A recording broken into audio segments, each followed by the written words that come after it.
থেকে লাভই বুদিতার প্রথম ব্লগে আপনাদের সবাইকে স্বাগত জানাই। দিনটি ছিল 5ই আগস্ট 2024। আমার বার্থডে সেলিব্রেট করতে আমরা সবাই মিলে চলে যাই দীঘায়, এবং আমার সঙ্গে ছিলেন আমার শাশুড়ি মা, আমার শ্বশুরমশাই, আমার হাজব্যান্ড। তারপরে আমরা ইশিকা ট্যুর অ্যান্ড ট্রাভেলসের সঙ্গে রাত্রি 11টার বাসে দীঘার উদ্দেশ্যে রওনা দিই। আর এখানে আমার হাজব্যান্ড আমাকে জিজ্ঞেস করছিল বাসে উঠে তোমার কেমন লাগছে, যেহেতু আমরা দুজনেই খুব একটা বাস জার্নি পছন্দ করি না, সেই জন্য এই কোশ্চেনটা এলো। তো মাঝখানে এই দাদা এসেছিলেন ওয়েলকাম ড্রিঙ্কস দিতে, সেটা নিয়ে আবার আমরা দুজনে কথোপকথন শুরু করি, কেমন তাদের ব্যবহার, কেমন কি এক্সপিরিয়েন্স। তো আমাদের ওভারঅল দুজনেরই খুব ভালো লেগেছে, কমফোর্টেবল লেগেছে।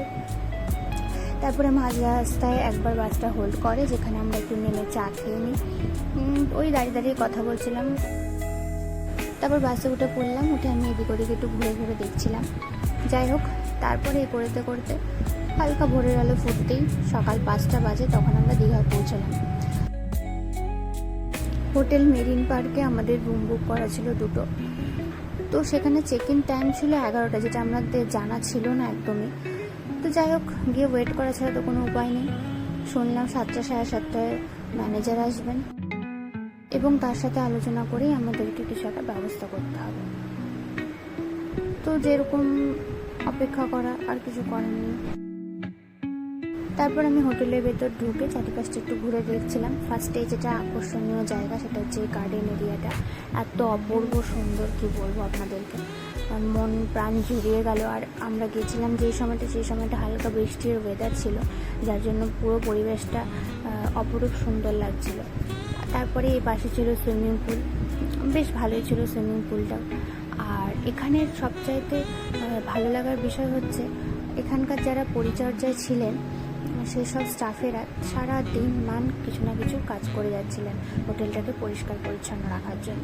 খুব সুন্দর ছিল। আর এই ছিল হোটেলের রেস্টুরেন্ট, এটা হচ্ছে রিসেপশন, যেখানে সবাই ওয়েট করছিলাম আমরা। তারপরে আমি আর আমার হাজব্যান্ড বেরিয়ে পড়লাম চা খেতে, কারণ অনেকক্ষণ নেমেছি, তারপরে একটু খিদেও পাচ্ছিল, প্লাস ভালোও লাগছিল না বসে থেকে। যদিও আমার শাশুড়ি মাকে বলেছিলাম বেরোনোর জন্য আমাদের সাথে, কিন্তু আমার শাশুড়ি মার হাঁটুতে প্রবলেম, তার জন্য উনি হাঁটতে পারবেন না, বলে তোরাই ঘুরে আয়, আমরা ওয়েট করছি। তো ঠিক আছে, আমরা তারপরে বেরিয়ে পড়লাম। রাস্তায় যেতে যেতে এই সাদা ঘোড়াটিকে দেখতে পেয়ে আমাদের দুজনেরই মনটা বেশ ভালো লাগছিল, কারণ কি একটা অন্যরকম জায়গায় চলে এসেছি, এমন একটা মনে হচ্ছিলো চারিপাশের পরিবেশটা দেখে। একে তো বৃষ্টি ভেজা ওয়েদার, তার উপরে এত সুন্দরভাবে একইভাবে দাঁড়িয়ে রয়েছে ও ঘোড়াটি, যার জন্য বেশ ভালো লাগছিলো। তারপরে আমরা একটু ফটোশ্যুট আর ভিডিও করে নিলাম ঘোড়াটি। তো এই করতে করতে আমরা বিচে পৌঁছালাম, এবং সেখানে গিয়ে 2টো চায়ের অর্ডার করি, দুজনের চা খেতে থাকি, গল্প করতে থাকি, সমুদ্র উপভোগ করতে থাকি। এই চারিপাশটা দেখছি, গল্প করছি, এই সমস্ত করে করে আমাদের বেশ ভালোই কাটছিল সময়টা। তখন আর কোনো মন খারাপ ছিল না যে আমাদেরকে এতটা টাইম অপেক্ষা করতে হবে, আমরা কখন ঢুকতে পারবো জানি না। কারণ 5টা থেকে নেমে, সকাল 5টায় নেমে রাত সেই বেলা 11টা অবধি যথেষ্ট টাইম, অনেকটা টাইম অপেক্ষা করা বিরক্তকর ব্যাপার। যাই হোক, এই বিস্কুট চা খেতে খেতে দেখাচ্ছিলাম বিস্কুটটা পুরোটা ভালো ছিল না, ভালো লাগছিল না আমার।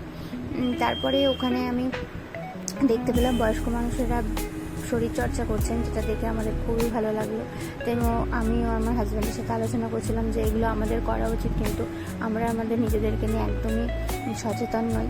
কিন্তু দেখো, এখনও এই বয়স্ক মানুষগুলো সমস্ত কিছু সারা দিনের কাজকর্ম সেরে তারা ঠিক সকালে ভোরবেলা উঠে নিজেদের শরীরচর্চা করেন, যেটা অনেক কিছু শেখার আছে।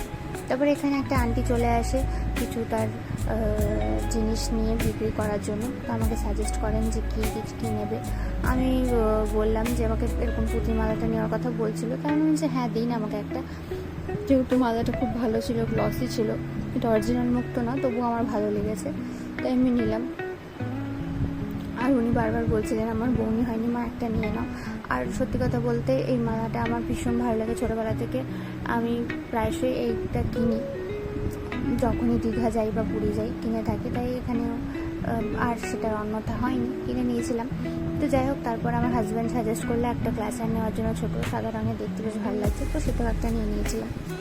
তো উনি বেশ খুশি হয়েছিলেন, আর আমাদেরও বেশ ভালোই লাগছিলো। তো তারপরেই আবার দুজনে মিলে গল্প করতে থাকি, ওনার সাথেও কিছুক্ষণ কথা বলি, দিয়ে নিয়ে তারপরে আমরা দুজনেই গল্প করি। বেশ ভালোই যাচ্ছিলো সময়টা। তো এই করে করেই সেই দিনটা কেটেছে, সকালটা। আর তারপরে আপনাদেরকে সব কিছুটাই শেয়ার করব, পরপর পার্টের ভ্লগে আসবে সব কিছু।